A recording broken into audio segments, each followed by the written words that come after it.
Welcome to the 11th episode of the Mayor's Mixtape. We are available on YouTube, Apple, Spotify, Buzzsprout. We also have this podcast on Channel 17. And last week we went past the threshold of 500 downloads for the podcast. So a lot of people have been sharing it and listening. So thank you to our listeners for sharing the good news with your friends. Also, don't forget, if you have questions or you want to suggest a topic, you can email us, mayor@pueblo.us. So let's get started on episode 11 of the Mayor's Mixtape. Mayor Graham, I feel like it's appropriate to talk about the failed recall effort.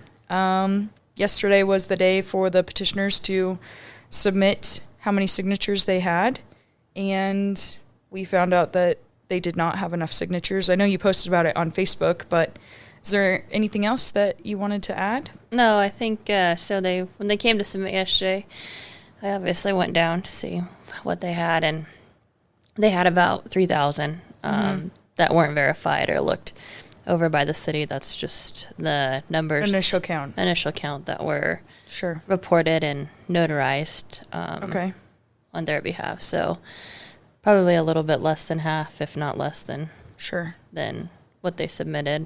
Yeah. I'm happy about it. I mean, obviously, it's been a long 60 days. Right. I think it's unfortunate though what's happened with it. Right. So you have the individuals who have been trying to recall me on factual information. I've seen everywhere that they've been at the grocery stores saying that please sign here against the gram grocery tax. Like, that's not what you were asking people to sign for. Sure. You were asking people to recall me. So it was a recall petition, not a petition you weren't very truthful regarding the tax. In what you were providing information out into the community. And that's hurtful for everybody. It's hurtful for local government. It's hurtful for community members themselves. It's just not good when we have misinformation out in the community. So, happy it's done. I know they're going to try to do it again, and that's fine. And we'll deal with it when it comes. Yeah. Move on to the next thing. Yeah. Okay. Well, I thought it was appropriate maybe at this time, it's kind of coupled with the recall effort or your position as mayor, to take a question from one of our listeners that was submitted. So what is one thing that you are proud of accomplishing in your time as mayor, and what is one thing that you would like to work on accomplishing as the mayor? I would say those are kind of the same thing. So one of my biggest accomplishments, I feel, has to do with the Pueblo Police Department. So since I've been the mayor, we've never hired as many officers as we've been able to hire. Last year we hired 30 new ones. This year we're running several academies.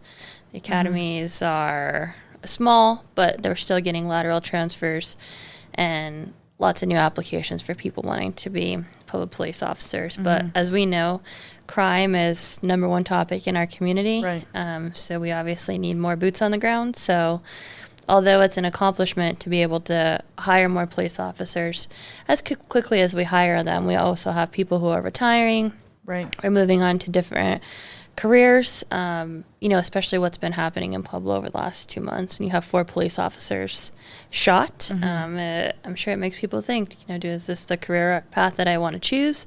Is this the career path I want to stay on? So it's something that we're going to continue to work on, is building up our police force and making sure that, we get over 200 bodies. Right now, with all the people that are out on leave for the shootings, with the injuries, we're facing really low numbers at the police department. So obviously call times are going to be longer than they were previously. But over the next couple weeks, we do have a class graduating. Yeah, I think it might be next week, actually. Yeah, and the previous class that graduated, they're about to be ready to be on their own on the streets. So you're going to see an influx of officers out on the force over the summer. And I know that Chief actually talked about it recently. So when we train our officers, it still takes, I think it's around 48 weeks for them to actually be alone on the streets. That's total time. Yeah. So you It's like mentioned a year. Right. So you mentioned that one of our previously graduated classes is about to be on the streets by themselves. So that will help the force, but I think that's one thing that a lot of folks don't understand is when they're going through the training and graduating from the academy, they're still then paired with another seasoned officer, and so they're not able to be out on their own yet. Right. Yeah, so that also adds to the pressure of our numbers and our response times. Mm-hmm. Yeah. Yeah, they're doing a fantastic job, though. And another thing that's Absolutely. been adding to our response time is we got a new CAD system. Oh, yes. Yeah, and with dispatch and... So integrating it Sure. to dispatch and the officers being able to use the new technology in their cars for reporting has added some time. But there's an adjustment period there. They're working the glitches out with that. Good. And then we do have the community meeting tomorrow night. Yep. I think it's at 6 o'clock at It is. Zaragoza Hall. So if anybody wants to come and hear the stats from Chief Knoller, we'll be there at Zaragoza Hall at 6 p.m. tomorrow night.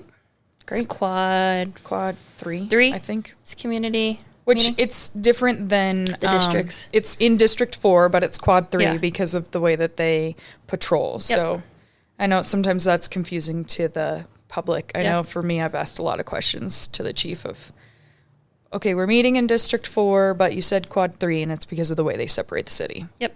Cool. Okay, so we'll look forward to that tomorrow.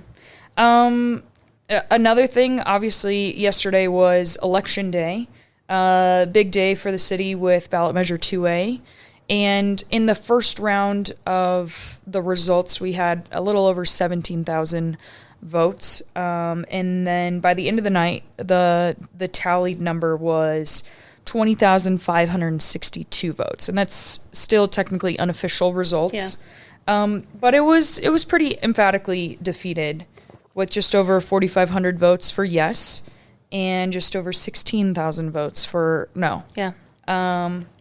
So where does this leave the city, and what are the next steps? So the city council will be able to decide on the off-ramp in August now. So this was... For the franchise agreement. For the franchise agreement. This was one way they wanted to see if the community was going to be susceptible to other alternatives and if they were deemed feasible, if city council was going to look over that for the next 5 years. So you've heard several city council members say that they won't take the off-ramp if the people don't want them to. So Sure. the election suggests that people don't want them to, and that they're okay with paying 47% higher rates, which I'm sure they'll have to go back to the PUC and ask for additional funding with all the money that they've spent on this election for additional rate increases. So the city council will probably enter into a franchise agreement, stay in the franchise agreement for the next 5 years. And so over the next 5 years, the city will have to plan for what happens in 2030 when the contract comes to an end. Okay. So regardless, the contract is up in 2030. I know that you've been meeting, like you met with Canyon City, you're meeting with other municipalities.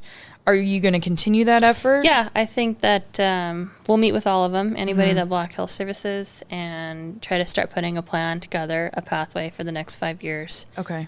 So that we're ready when the off-ramp comes to an end and the franchise agreement is over. Okay, so I think for a lot of folks, they thought that this was just kind of a one-and-done decision, and then moving forward, it was just like we just stay with Black Hills forever. But no matter what, the contract ends in 2030, so it's looking at the potential of other opportunities. Do we continue a contract with Black Hills or something else? Absolutely. So joining a co-op, creating a co-op, starting a new franchise, renegotiating a franchise agreement with Black Hills Energy. There's several different alternatives. Okay. So these efforts were not all wasted just for the election. I won't say they're wasted either. And then, Brian, will you hand me that letter from Black Hills? Actually, I think that this is interesting. So this was a letter that was, I think it came yesterday to me. This is from Black Hills Vice President, Colorado Utilities, Campbell Hawkins. And so there had been some issues in downtown that we had several business owners dealing with. And actually, Jim Consilia sent Black Hills a letter with some issues. And so this happened in February. It says, this letter was dated February 22nd of 2025. And here are some actions that Black Hills has taken. So, really putting Black Hills' feet to the fire, I think, has helped. And so that's actually all outlined in our contract agreement. This is stuff that Black Hills should be doing regardless. It shouldn't take 5 years or an election. Yeah. But, Black Hills states that the downtown streetlights all have been successfully replaced with all the lights in the downtown area, ensuring that all the streets are well lit and safe for residents. The Union Street Bridge, the issues with the electric feeder line on Union Street Bridge have been resolved. Our team repaired the damaged line and restored the lighting on the bridge. The Main Street Bridge, the lights have been monitored, and they're going to continue to monitor them regularly because we've seen those they were out for continuously. A while. Additional patrol crew. Campbell says they have added a dedicated crew to patrol and maintain downtown streetlights, improving our response time to maintenance needs. And pole maintenance, our operational teams have assessed and repaired the streetlight poles in the downtown area. So we've seen at least some things get handled in the downtown area. I know that there's many other places around the community that still have lights out, that are not in good working order, that need bulbs replaced. And so hopefully Black Hills, since they're going to be under contract with the city for the next 5 years, and they just received a large rate increase, that they're going to take care of all those issues that we see in our community and be a good partner. That would be great. Okay.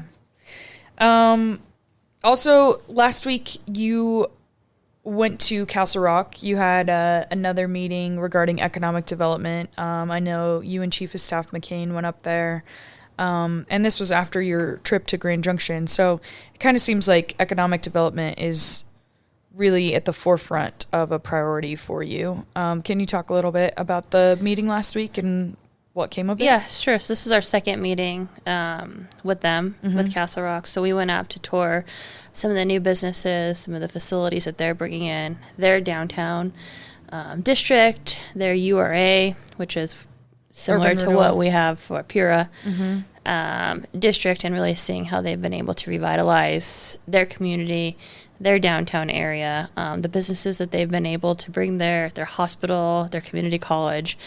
You've seen tremendous growth in Castle Rock. And so we kind of got to hear the story behind the growth, where it comes from, what they do, how they incentivize businesses. It's much, much different from what the city of Pueblo does. Really? They're not real big and monetary giving money to bring people here. They really don't do that at all. Their whole process is expediting the process to bring a business. Sometimes they do a shared sales tax. They're really heavily involved in retail up there, which is something that our economic development team does not do here in Pueblo. They are only primary job focused. I've heard them say that they don't think that retail should be incentivized, but according to Castle Rock, they really believe that retail should be incentivized. It really helps grow the tax base.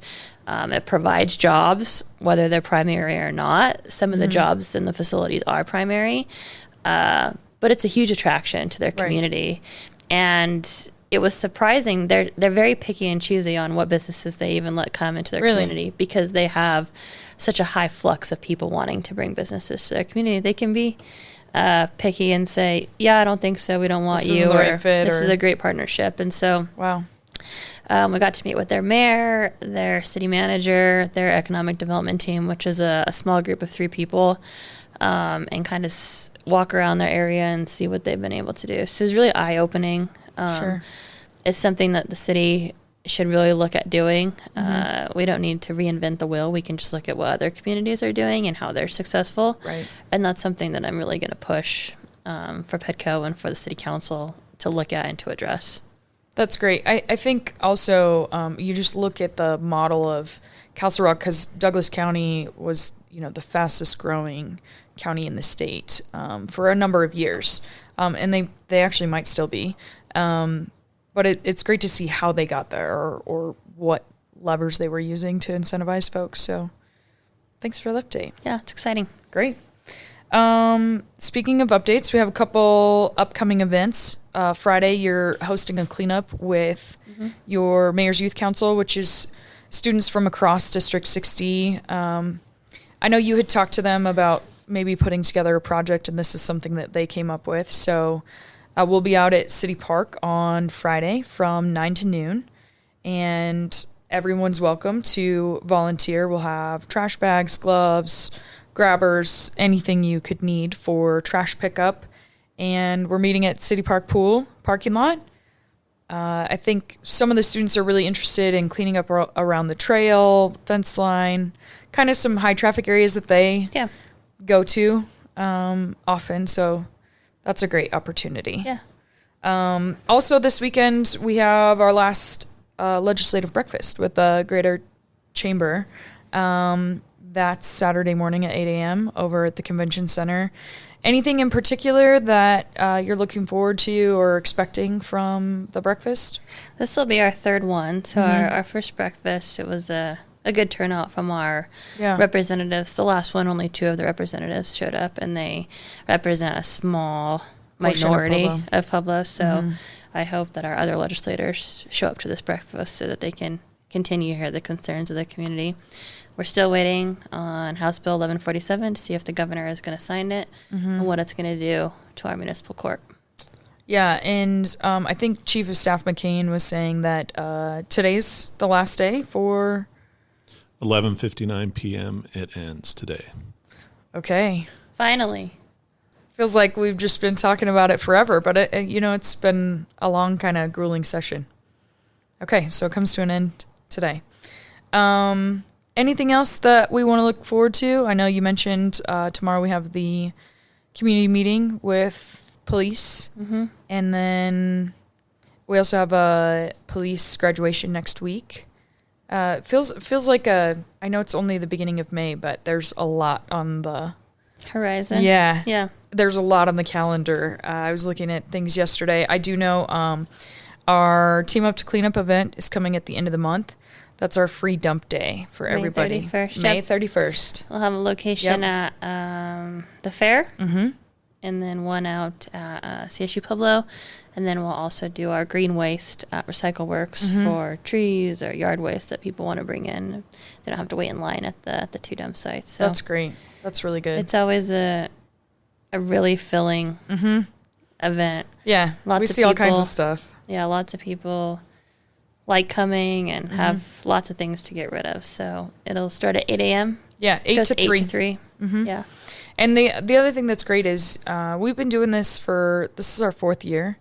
And we've had folks who want to sign up for volunteering. So that's been good. I actually put together a form on our website so folks can sign up to start volunteering with the city. You know, when you post things on your Facebook about cleanups and stuff, we get a lot of folks who are like, hey, how can I take part in this, or what can I do? So we put together a volunteer sign-up form. So that's exciting, too, to see people want to get involved.